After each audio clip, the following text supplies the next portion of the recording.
Gloria al Señor. Así es. Bueno, pues es importante seguir estas indicaciones porque son para nuestra edificación y nuestra bendición. Vamos a abrir la palabra del Señor, hermanos, en el libro de Gálatas, capítulo 4, versículo 4.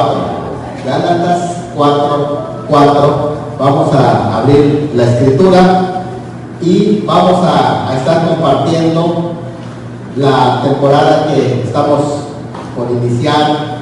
Es una temporada muy bonita porque creo que de la época del año, aparte del clima que cambia completamente y que nos da un clima muy agradable, estamos entrando en la época del Adviento. El Adviento es una palabra que viene de advenimiento, que significa de la venida de Cristo. Eso es lo que significa cuando escuchas que dicen estamos en la época de Adviento, es de la venida de Cristo.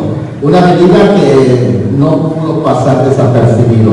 La venida de Cristo a esta tierra marcó un antes y marcó un después. Desde que Cristo llegó, hermanos, todas las cosas cambiaron. Cambió la configuración del imperio, cambió la configuración de la historia, cambió la configuración de la filosofía, y a partir de entonces los hombres tienen que reconocer la venida de Cristo. Por eso hay un antes de Cristo y hay un después de Cristo. Así que nos tocó la bendición de estar después de la primera venida de Cristo y estamos esperando su segunda venida, que está también en esta época que se le conoce como los últimos días. Cuando Cristo vino en su primera venida, comenzó esta época que se llama los últimos días y han seguido hasta el día de hoy, hasta que concluya con su segunda venida. Vamos a leer Gálatas 4:4 y ahí vamos a estar meditando sobre toda la importancia que tiene estar en este tiempo, y por esa razón, hermanos, lo que decía la pastora es muy importante, que podamos asistir. No podemos enseñar todo lo que la palabra del Señor habla de su primera venida en un solo mensaje. Por eso es que es importante que gota a gota vamos dando las palabras de este acontecimiento tan importante, y es importante que no se los pierdan. Agéndese para estar en la casa de Dios, para glorificar a Dios. Prepare en esta época una alabanza. Prepare una lectura de la Biblia, prepare un poema, prepare una presentación con toda su familia de gratitud, porque hay que estar agradecidos porque Cristo vino a este mundo. Gálatas 4:4 dice de esta manera: pero cuando vino el cumplimiento de los tiempos, Dios envió a su Hijo, nacido de mujer y nacido bajo la ley. Qué interesante lo que el apóstol Pablo nos está hablando, hermanos, porque este resumen que da el apóstol Pablo es tan importante que lo llevemos en el corazón, porque nos habla de la importancia que tiene la primer venida de nuestro Señor Jesucristo a este mundo. Su nacimiento es tan importante que el enemigo se levantó en contra del Señor Jesucristo desde el momento en el que estaba a punto de nacer. Levantó a hombres perversos para que intenten frustrar este nacimiento, pero los propósitos de Dios no pueden ser frustrados. Levantó a Herodes para que pueda atacar completamente la venida de Cristo, pero Herodes no pudo acabar con el Rey de Reyes y Señor de Señores, porque ese es el plan de Dios y el propósito de Dios para nuestra vida. Este es el nacimiento que cambió el mundo. Algunas personas discuten sobre que si nació en diciembre, que si nació en abril, que si nació en septiembre, y empiezan a discutir temas que no es el central de la predicación. Que Cristo nació, que Cristo vino a ese mundo, que Cristo se hizo hombre, que Él se encarnó. Esa es la principal enseñanza de la palabra de Cristo no hubiera nacido, Él no iba a poder morir por nuestros pecados. Así que la enseñanza del nacimiento de Cristo es fundamental, y nosotros como cristianos, hermanos, tenemos que estar conociendo, preparados sobre el tema del nacimiento de Cristo. ¿Por qué es importante hablar del nacimiento de Cristo, de toda esta época del nacimiento? ¿Por qué es importante hacer un recordatorio de su llegada a este mundo? Y si quieres también una época que podemos elegir como una fecha de su nacimiento y celebrar, ¿por qué no? Celebrar su nacimiento. Si los nacimientos se celebran, hermano, si usted celebra su cumpleaños, ¿cómo no va a celebrar aquel que nació, hermanos, y que dio su vida por nosotros? Es más, el mundo celebra hasta personajes oscuros, algunos de ellos grandes masones. Los celebra el mundo, como el 21 de marzo, dice natalicio de Benito Juárez. Y la gente lo celebra, un gran masón. Y hasta los cristianos, ¿verdad? Nos recuerdan que celebra el 21 de marzo que nació Benito Juárez. Y si Benito Juárez nació el 21 de marzo, bueno, aunque ahora en los libros dice que el 19 de marzo, ¿verdad? Pero el 21 de marzo. Ahora, ¿cuánto más? El nacimiento más importante que vino a cambiar la historia de la humanidad, que vino a cambiar mi vida, porque es el nacimiento que la humanidad esperaba. Es como cuando en la familia se está esperando a un nuevo ser y llega ese nuevo ser y hay alegría y hay fiesta. Dice, ya nació mi hermanito, ya nació mi hijo, ya nació mi sobrino, es mi primer sobrino. Todos están celebrando. Pues la Biblia dice, hijo nos es nacido. Y el mensaje de los ángeles para los pastores fue contundente cuando dice, porque os ha nacido hoy en la ciudad de David un Salvador. Quiere decir que para la humanidad y de la humanidad nació el Salvador. Así que toda la humanidad debería estar atento, esperando ese nacimiento, y que cuando llegó debería de haberlo celebrado. La sorpresa es que muy pocos lo celebraron. Lo celebraron los ángeles, por los cuales no nació. Lo celebraron también los pastores, los sencillos pastores, pero la gente en general no se acordó de ese nacimiento. Pero ahora nosotros los creyentes recordamos este hecho, porque por su nacimiento, hermanos, es que inicia el proceso de redención.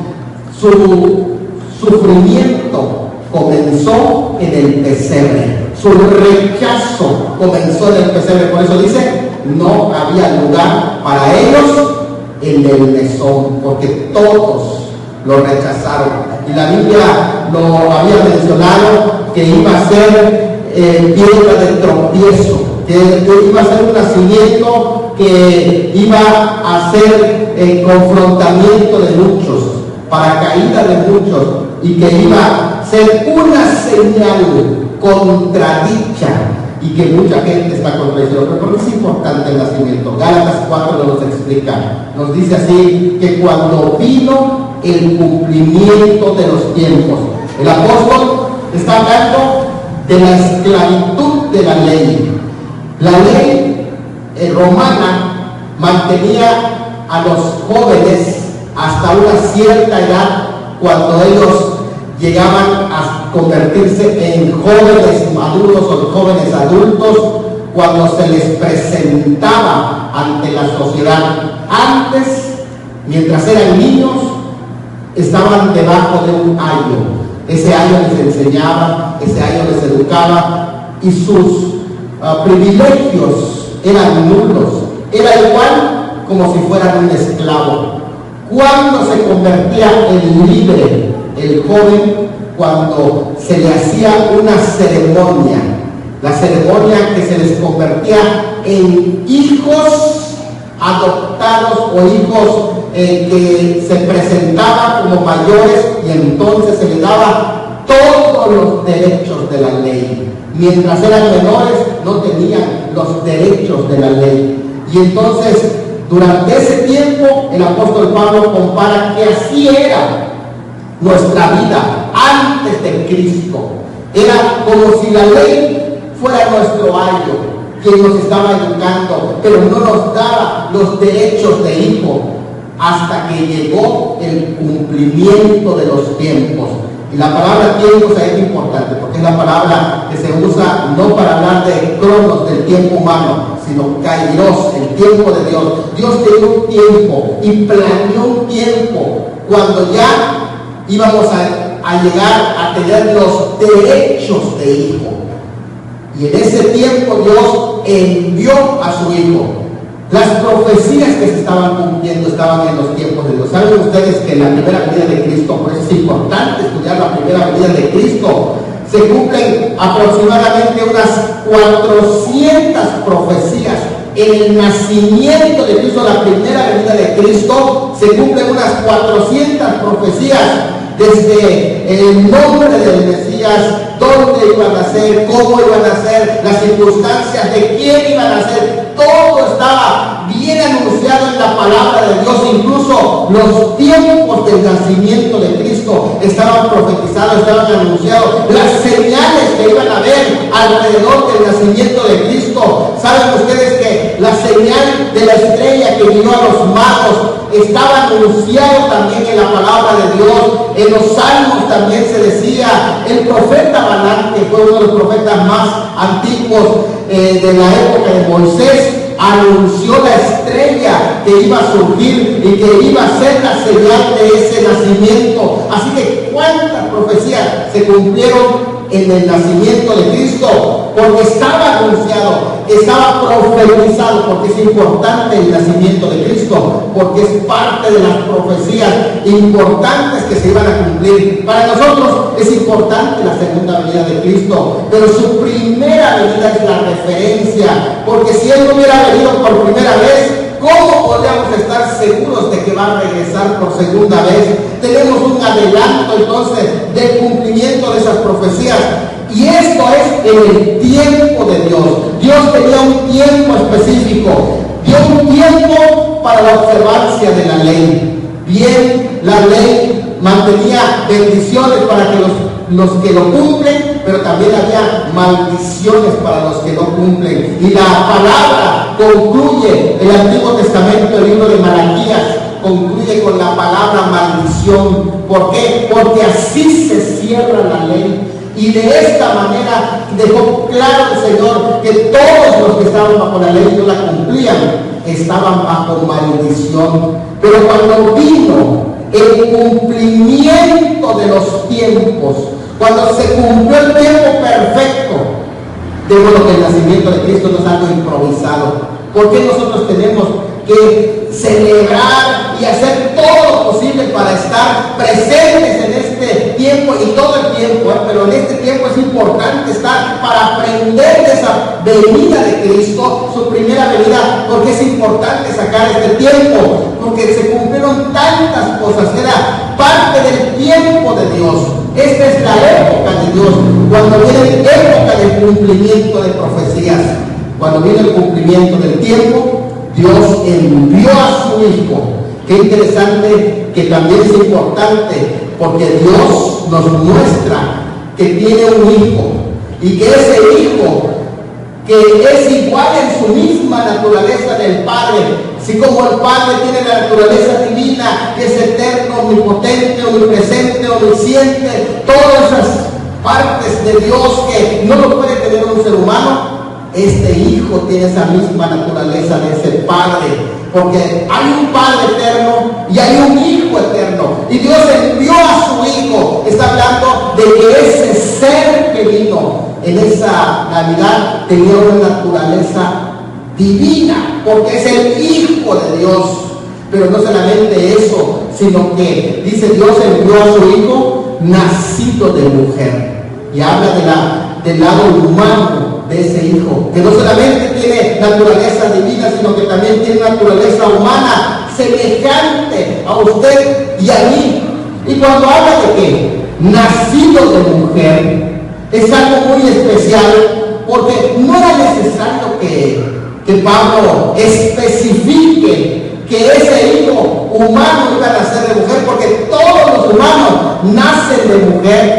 Ahí, aunque cambien con lo que es ideología de género, simplemente la concepción viene de un óvulo y un espermatozoide. No hay otra forma. Y nace de mujer. Qué interesante que él, sin embargo, se encarga de especificar nacido de mujer. ¿Por qué? Porque las profecías anunciaban que aquel que iba a venir iba a ser la simiente de la mujer. La profecía más antigua de la Biblia está en Génesis 3, cuando se le declara la sentencia a la mujer y se le anuncia la esperanza para la mujer y para la humanidad. Cuando dice: pondré enemistad entre ti y la serpiente, y entre la simiente o la descendencia de la mujer y la descendencia de la serpiente. Y esa descendencia maligna de la serpiente se iba a levantar en contra de la descendencia de la mujer, o el que iba a ser enviado por medio de mujer. Ahí se anunciaba que sin la participación del hombre, sin la participación del masculino, sino con una intervención netamente divina, Dios iba a enviar a su Hijo, nacido únicamente de mujer, pero sin participación del hombre. Y luego iba a anunciar en Isaías 7:14, porque una virgen concebirá. Una virgen. ¿Y cómo iba a concebir si era una virgen? Porque ahí iba a hacer la intervención divina. Y el apóstol se encarga de expresar esto que es maravilloso cuando dice nacido de mujer, y no dice concebido por un hombre y una mujer, sino que las profecías anunciaban la venida de este personaje tan importante, pero sin intervención del hombre, porque legalmente es el hombre el que federalmente se le llama, o representativamente, transmite el pecado. Pero ahora no iba a haber esa transmisión de pecado, porque iban a ser de mujer, pero por intervención directa de nuestro Dios. Nacido de mujer y nacido bajo la ley. Pero algo importante, porque es importante esas fechas, recordar la venida de Cristo, la primera venida de Cristo, porque es la venida que Dios envió a su Hijo. Qué interesante la palabra enviar. La palabra enviar puede significar varias cosas. La palabra enviar allá puede significar que lo empujó, como cuando obligadamente lo haces. Puede significar eso. También puede significar ser enviado como un emisario, como un mensajero, como un embajador, que es tal vez lo que Pablo está diciendo allá, lo envió como un embajador. Pero también puede significar que llegó la edad correcta y lo envía como una misión especial para la humanidad. Así que, hermanos, Dios envió a su Hijo, nos envió a su Hijo, y para nosotros eso debería de ser lo más importante. Ya no nos envió, es el enviado del Padre para cada uno de nosotros, y fue enviado con una misión de salvar a todo aquel que se encuentra lejos de Dios, que se encuentra en pecado, que se encuentra condenado bajo la ley. Y luego dice allá, nacido bajo la ley. El mismo Dios que dio la ley, que dio todas las características de una persona que está perdida, las características del pecado, que reveló los juicios para los desobedientes. Ese mismo Dios nació en la época de la ley. Por eso Cristo vivió bajo la ley, cumplió perfectamente la ley. Es el único que ha cumplido completamente la ley, porque Él dijo: si alguno de ustedes me redarguye de pecado, a ver, ¿quién de ustedes te redarguye de pecado? Y nadie podía acusarte de un pecado. Es el único que podía decir de esa manera, porque toda la ley con los 613 mandamientos, es imposible que alguien desde el momento en que nazca hasta que muera no haya fallado en alguna parte de la ley. Y si fallas en una parte, ya estás condenado. Él nace en la época de la ley, cumple la ley, y la ley que anunciaba las profecías del Mesías se cumple también en él. Por eso es que dice que él vino a cumplir perfectamente la ley. La ley no puede ser quitada porque la ley anunciaba la venida de ese Mesías y daba las características de ese Mesías. Y por eso es que yo digo, si los judíos no aceptan a Cristo como Mesías, ellos ya no tienen Mesías. ¿Por qué? Porque el Mesías tenía un tiempo en el que iba a venir. Según las 70 semanas iba a aparecer el Mesías príncipe, y en la cronología de las 70 semanas, exactamente en el año 30 se va cumpliendo las 70 semanas. Así que si él no es el Mesías príncipe, nadie va a ser el Mesías príncipe, porque la ley se cumple perfectamente en Cristo, aún en los tiempos de la cronología. Y esto, hermano, es maravilloso, porque él vivió bajo la ley, recibió las maldiciones de la ley, pero no porque él haya fallado, sino para ocupar nuestro lugar. De todo el periodo de la ley, ¿sabes dónde se cierra el periodo de la ley? El periodo de la ley se cierra en la muerte de Cristo, porque todos los juicios y maldiciones que venían en la ley cayeron sobre Cristo. Cristo llevó todas las maldiciones de la ley. Con él aterrizaron las maldiciones. Él se puso en nuestro lugar, y al abrir sus manos, él nos estaba cubriendo para que todos los que nos pongamos debajo de su sombra no seamos alcanzados con el juicio de la ley. Y así, él al morir en la cruz va cerrando el periodo de la ley y va inaugurando, después de su muerte en la cruz, con su resurrección, un nuevo tiempo. Se acabó el periodo de la ley. Él nació bajo la ley, vivió bajo la ley y murió por la ley, porque la ley le cayó encima al ocupar nuestro lugar, y la ley se cumplió. Todos los juicios que venían en la ley, que eran en contra de usted y de mí, cayeron sobre él, y se cerró el periodo de la ley. Y cuando él resucita,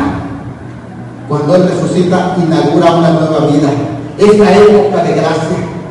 Digo, ¿cómo es que no voy a celebrar el tiempo del advenimiento, la primera venida de Cristo, si todas estas riquezas vinieron de lo que él hizo por mí? Y como si él murió por mí, hermano, lo menos que yo puedo hacer es venir a cantarle aquí en su casa. Lo menos que yo puedo hacer es pararme y dar un testimonio de acción de gracia.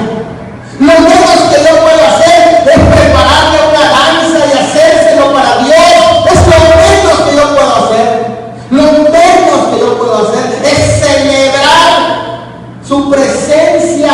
Si él dio su vida por mí, si él murió por mí. Si mucha gente mira a los héroes, o mira a las personas que han hecho grandes hazañas y los mira como íconos y recuerda hasta sus muertes, y qué bueno que se hace, porque de esa manera se deja reflejado una lección. Cuánto más, hermano, cuánto más aquel que dio su vida para salvarme a mí, que vino a este mundo. Tengo que recordarlo y hacerlo con acción de gracia, con gozo, con alegría, cuando la Biblia dice: este es el día que hizo el Señor. Yo creo que bien puede aplicarse a la celebración de su nacimiento. ¿Por qué? No de su muerte. Cuando dice el Señor Jesucristo, recordando aquel pasaje que dice: Abraham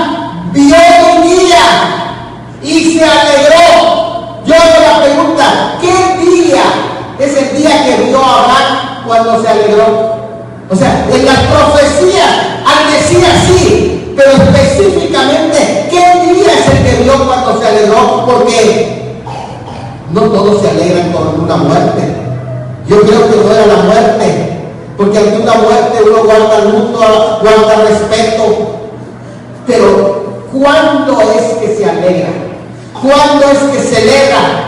Cuando hay un nacimiento.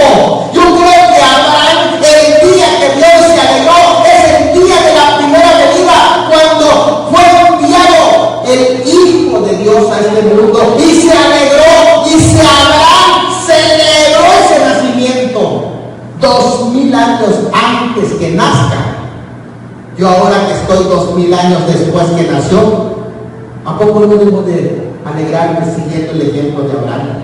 Y lo que el Salmo dice, este es el día que hizo el Señor. Yo también creo que este es el día que hizo. Por tanto dice, nos gozaremos y nos alegraremos en él. Es un día de alegría, es un día de fiesta, es un día de acción de gracia, es un día de celebración.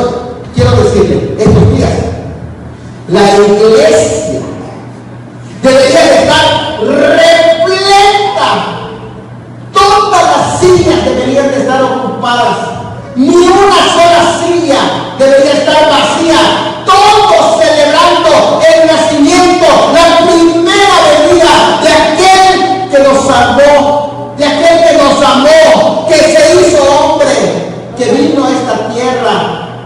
Todos los templos deberían de estar llenos. Y a diferencia de esto, los hombres se olvidan. ¿Y qué está celebrando? Está yendo con su caja de cerveza. Es que voy a celebrar Navidad. Navidad es nacimiento. ¿Va a celebrar el nacimiento de Cristo así? Celebra el nacimiento, el cumpleaños de Jesús, sin estar presente el cumpleañero. Este mensaje tiene que llegar a las personas. No puedes celebrar el cumpleaños de Jesús si no está el cumpleañero. Porque esto es lo que pasa. ¿Cuántas gentes celebran el cumpleaños de Jesús sin el cumpleañero? Si es un niño el que nació, ¿cómo vas a meter cerveza? Si es un niño el que nació, ¿cómo vas a hacer una fiesta donde hay pleito, donde hay insultos, donde hay golpes, donde acaba mal? No. Hay que celebrarlo en la casa de Dios. Los templos y no las cantinas tienen que estar llenos en estas fechas. Porque en este momento lo decimos, Señor, que es cierto. Y no aplica solamente para la gente inconversa, también aplica para usted y para mí. ¿Qué tanto estamos listos para celebrar con Cristo?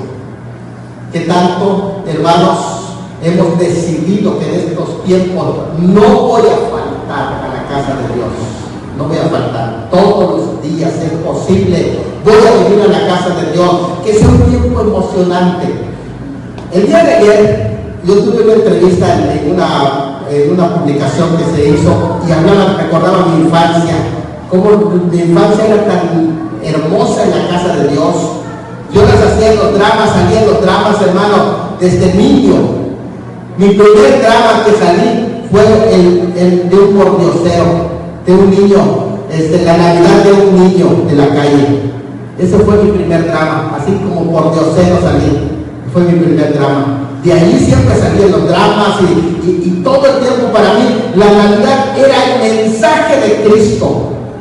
Como mi papá se encargaba de organizar los dramas, cuando se hacían dramas, pero grandes dramas, hermano, con todos los personajes y los trajes se invertían para ir a llevar el mensaje, y luego los invitaban a todos los miembros de los actores que eran de la iglesia, todos, a ir a llevar ese drama en los pueblos, y ahí nos íbamos, se rentaban camionetas, y ahí nos íbamos todos a los otros pueblos a presentar los dramas, el mensaje de Cristo.